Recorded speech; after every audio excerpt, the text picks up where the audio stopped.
د غزني ښاروالۍ له لوري د کابل کندهار لویې لارې 15 کیلومتره سړک چې د غزني ښار لالي لالا څلور لارې پیل او د بلخ تر دروازې پورې رسیږي د جوړېدو لومړني کارونه یې پیل شول.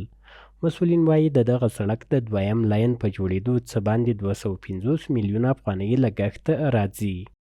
دغه پروژه خو په الحال د علي لالا صاحب د چوک نه شروع کیږي او د بلخ ته دروازې پورې رسیږي، ځکه چې هغه ډېر ازدحام په دغه ساحه کې و. نور عموما دغه پروژه چې نیول سوې ده تقریبا 15 کیلومتره نیول سوې ده چې د بلخ دروازې نه بیا د سپندې پر لور باندې غځېږي او د علي لالا صاحب د چوک نه بیا د مخته د روضې په طرف باندې غځېږي. انشاءالله چې آبادي چارې به انشاءالله بیا هغه مخته پسې ځي.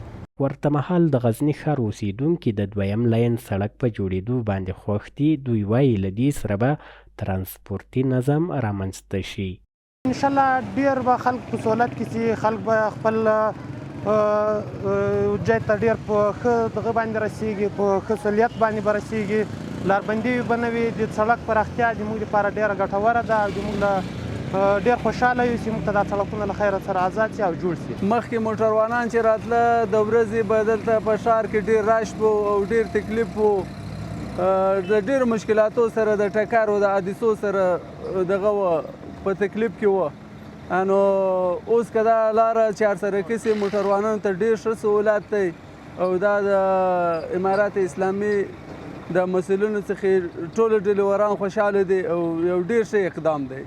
د غزني ښاروالۍ مسؤلین وایي د دغه سړک له بشپړېدو وروسته پلان کې لري چې د کابل کندهار لویې لارې پاتې برخه چې له غزني ښار څخه تیریږي هم په پاخه او اساسي شکل دوه لاینه جوړه کړي.